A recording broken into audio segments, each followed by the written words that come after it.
Good morning students. हम लोग पहला क्लास आज देख रहे हैं बायो का।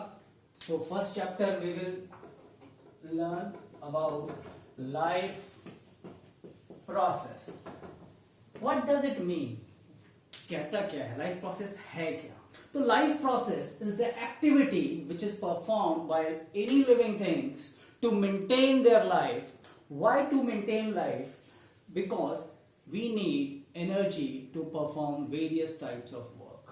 So the life process says that it is the, you can say that, तो जैसा कि हम लोग बात कर रहे थे, लाइफ प्रोसेस एक ऐसा प्रोसेस है जिसमें हर लिविंग ऑर्गेनिज्म अपने आप को जिंदा रखने के लिए जो भी एक्टिविटी करता है वो क्या कहलाता है? Life process. तो let's write definition.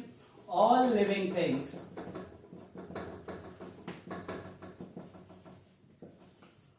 perform some activities to maintain their life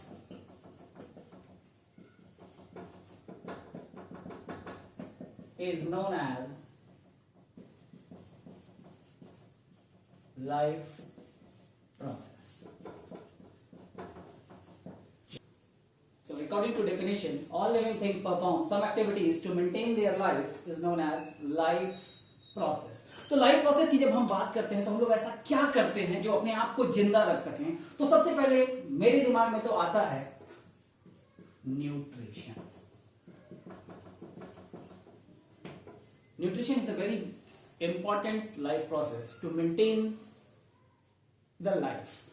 even plant हो, एनिमल हो, बैक्टीरिया हो, अमीबा हो, प्रोटोजोआ हो, whatever living thing, they require nutrition. So nutrition provide energy to maintain their life. Definitely अब तुम्हारे दिमाग में आ रहा होगा कि whatever breathing and all, तो वो भी है जो कि later on हम क्लासेस में पढ़ेंगे। लेकिन जो हमारा फर्स्ट टॉपिक जो कवर कर रहा है that is nutrition. Nutrition है क्या? Okay, we will see the definition of nutrition.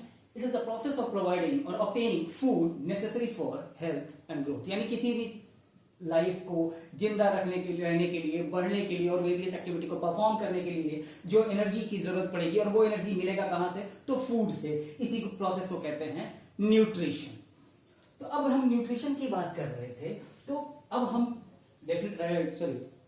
Definition ध्यान से लिख लो। अब आगे चलते हैं। अब आगे है कि कोई भी लिविंग फॉर्म देखते हैं तो फूड ऑब्टेन करता है, जैसा कि हमने न्यूट्रिशन के डेफिनेशन में देखा। तो न्यूट्रिशन में जो हमने देखा कि फूड हम लेते हैं और वो फूड हमारे पास, अगर हम ह्यूमन की बात करें, फिर वी टॉक अबाउट आवरसेल्फ, तो हम देखते हैं कि वी डाइजेस्ट फूड। तो प्रोसेस को कह सकते हैं डाइजेशन। हम फूड को डाइजेस्ट कर लेते हैं और पूरी बॉडी में ट्रांसपोर्ट करते हैं। और ट्रांसपोर्ट करने के लिए हमारे पास है क्या? तो blood vessels, arteries, veins, capillaries. और ये ट्रांसपोर्ट होने के बाद ये फूड होता है बर्न। ये फूड जब बर्न होगा तो बर्निंग प्रोसेस, इसको हम कह सकते हैं एसिमिलेट होगा, यानी एसिमिलेशन होगा। ये फूड बर्न होगा, बर्न होने के बाद ही हमको क्या प्रोड्यूस मिलेगा? तो एनर्जी। ये एनर्जी हमको मिलेगा। और हम जानते हैं कि जब कोई भी चीज बर्न होता है तो हमको बाई प्रोडक्ट भी मिलते हैं, यानी कि some of the waste products are also produced. तो हमारे पास वेल डेवलप्ड एक्सक्रीटरी सिस्टम है, यानी इसको हम एक्सक्रीट आउट कर देते हैं।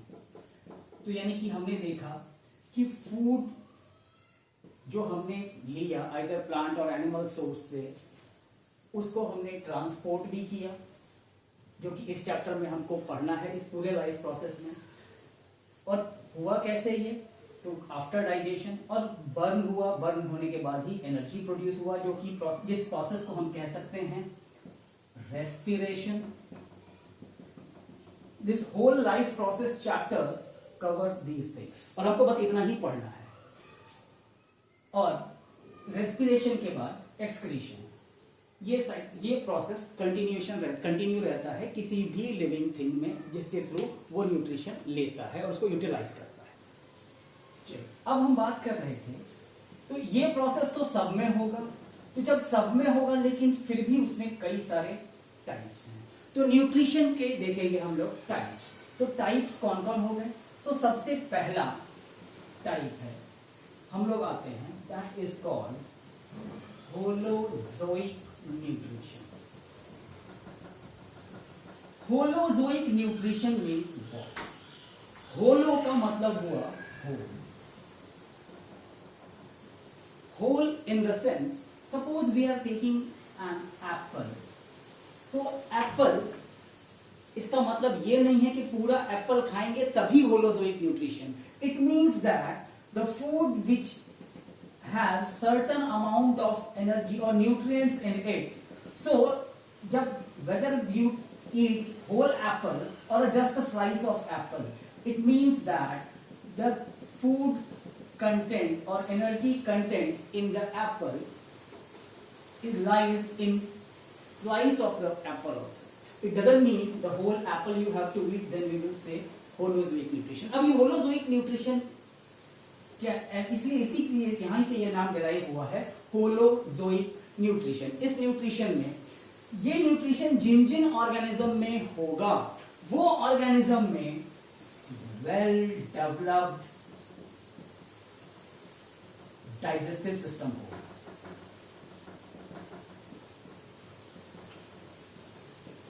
अब होलोजोइक न्यूट्रिशन का डेफिनेशन है, it is a nutrition in which organism takes complex food. अब ये एप्पल को भी देख लो तो it is a complex food. इस कॉम्प्लेक्स फूड को कन्वर्ट करते हैं हम by the process of ingestion, digestion, absorption and assimilation. This complex nutrients gets converted into simpler one and then absorbed by the body and assimilated, so that we can obtain energy from complex food by making simple food. जब यहाँ पे हमने देखा कि holozoic nutrition है क्या, तो हम लोग इसका डेफिनेशन लिखते हैं. तो holozoic nutrition is a process, यानी लिख सकते हैं it's the process in which organism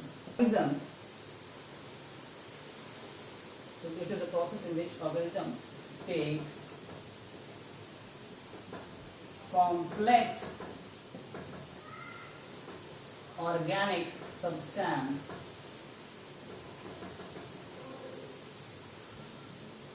as a food and convert them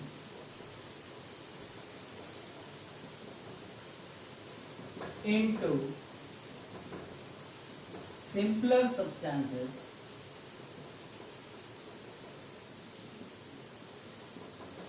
by the process of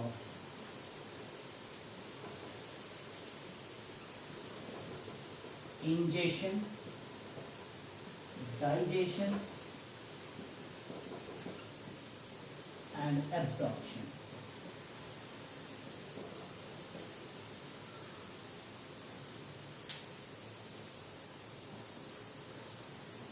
okay, पहले वाला आपके डेफिनेशन लिख लिए होंगे. अब नेक्स्ट न्यूट्रिशन पे आते हैं, that is called saprophytic nutrition. Saprophytic nutrition class 7-8 में भी पढ़ा होगा. सैप्रोफाइट्स उसको कहते हैं जो डेड एंड डिकेइंग मटेरियल से अपना फूड लेते हैं. इट मींस कभी ना कभी तो वो जिंदा रहा होगा. जब वो रहा होगा तो उसके अंदर भी कुछ ना कुछ फूड कंपोनेंट स्टोर रहे होंगे. तो वो जो फूड है वो food dead and decaying matter से लेने का प्रोसेस ही सैप्रोफाइटिक न्यूट्रिशन कहलाता है. तो सैप्रोफाइटिक न्यूट्रिशन लेते कैसे हैं, इसका एग्जाम्पल हमारा सबसे बेस्ट हमारा एग्जाम्पल है फंगस, मोल्ड्स एंड मशरूम्स. ये जो न्यूट्रिशन जिस मोड से लेते हैं इसी को कहते हैं सैप्रोफाइटिक न्यूट्रिशन. अब इट मींस हमने देखा था कि होलोजोइक न्यूट्रिशन में ऑर्गेनिज्म के पास यानी किसी भी लिविंग थिंग के पास डाइजेस्टिव सिस्टम कंप्लीट था, लेकिन सैप्रोफाइटिक न्यूट्रिशन जिन जिन में होगा उनमें इनकम्प्लीट डाइजेस्टिव सिस्टम होगा। कहने का मतलब है कि वो जो फूड हम लोग लेते हैं, जैसे ऑर्गेनिक फूड हमने लिया, उसको डाइजेस्ट किया, ये नहीं कर सकते। तो ये डाइजेशन प्रोसेस करेंगे कहां? तो आउटसाइड द बॉडी, यानी ये डाइजेशन का प्रोसेस बॉडी के आउटसाइड करेंगे, ना कि बॉडी के इनसाइड करेंगे। ये एक मेजर डिफरेंस है, दिमाग में इस पॉइंट को रख लीजिएगा। होलोजोइक न्यूट्रिशन में डाइजेशन जो होता है वो बॉडी के इनसाइड होता है, लेकिन सैप्रोफाइटिक न्यूट्रिशन करने वाले ऑर्गेनिज्म के पास वेल डेवलप्ड डाइजेस्टिव सिस्टम नहीं है और इनकम्प्लीट डाइजेस्टिव सिस्टम है। यही कारण है कि वो बॉडी के आउटसाइड इसको डाइजेस्ट करते हैं। करते क्या है ये? सपोज जैसे देखा होगा एक ट्री ट्रंक है, ट्री ट्रंक के ऊपर देखते हैं मशरूम वगैरह ग्रो हो जाते हैं। तो जब वो मशरूम ग्रो हो जाते हैं, कुछ इस तरह का स्ट्रक्चर होता है, तो यहाँ के एरिया में जहां पे वो ग्रो हो रहे हैं, तो वहां पे वो कुछ डाइजेस्टिव जूस वो सेक्रेट करते हैं outside the body, not inside the body. Outside the body इस चीज को डाइजेस्टिव जूस को सेक्रेट करते हैं और उस न्यूट्रिएंट को भी डिसॉल्व कर लेते हैं और उसके बाद एब्जॉर्ब करते हैं। यही प्रोसेस कहलाता है सैप्रोफाइटिक न्यूट्रिशन, यानी कि डेड एंड डिकेइंग मटेरियल से फूड को ऑब्टेन करने का प्रोसेस ही सैप्रोफाइटिक न्यूट्रिशन कहलाता है। अब थर्ड वन जो न्यूट्रिशन है वो पैरासाइटिक न्यूट्रिशन, यानी पैरासाइटिक न्यूट्रिशन कहलाता है। अब इस न्यूट्रिशन में पैरासाइट्स मींस अदर, दूसरे के ऊपर, अदर्स, यानी कि ये दूसरे के ऊपर डिपेंड करेंगे, यानी कि इनकी तरह भी नहीं, इनकम्प्लीट, इनके पास डाइजेस्टिव सिस्टम है, इनके पास कंप्लीट डाइजेस्टिव सिस्टम है और इनके पास डाइजेस्टिव सिस्टम है ही नहीं, तो कह सकते हैं नो डाइजेस्टिव सिस्टम। इनके पास जब डाइजेस्टिव सिस्टम है ही नहीं तो खाना लेंगे कहां से? तो लेंगे कहां से? तो लेंगे दूसरों से। तो दूसरे जिनके साथ या जिनके अंदर ये रहेंगे उनको कहते हैं host. The whole world population का नियर अबाउट 50% इज पैरासाइट्स, यानी 50% वर्ल्ड पॉपुलेशन के ऑर्गेनिज्म में पैरासाइट्स हैं। और ये न्यूट्रिशन लेंगे कैसे? तो ये रहेंगे होस्ट के साथ, यानी कि होस्ट जो न्यूट्रिशन करेगा, होलोजोइक न्यूट्रिशन के जो देगा, तो उसी के साथ साथ ये भी लेंगे। तो इसका एग्जांपल हो गया lice, tapeworm, pinworm, leech. These are the examples of parasite. तो आज जो हमने देखा, लाइफ प्रोसेस क्या है इसको समझा, न्यूट्रिशन क्या है इसको भी जाना, और न्यूट्रिशन के कितने टाइप्स हैं इनको भी देखा। होलोजोइक है, सैप्रोफाइटिक है, पैरासाइटिक है। तो होलोजोइक न्यूट्रिशन के एग्जांपल्स, सॉरी मैं देना भूल गया था, तो एग्जांपल्स हो गए हमारे ह्यूमंस, डॉग्स, कैट्स, काउज, जितने भी बड़े नाम दिमाग में आते हैं वो सारे के सारे होलोजोइक न्यूट्रिशन में आते हैं। नेक्स्ट इज सैप्रोफाइटिक, ये भी आई थिंक समझ में आ गया होगा, और पैरासाइटिक न्यूट्रिशन। आज के लिए इस टॉपिक को यहीं पे खत्म करते हैं। नेक्स्ट टॉपिक में, नेक्स्ट क्लास में इसके आगे से शुरू करेंगे। इसको बढ़िया से एक बार पढ़ के रखिएगा। Have a nice day.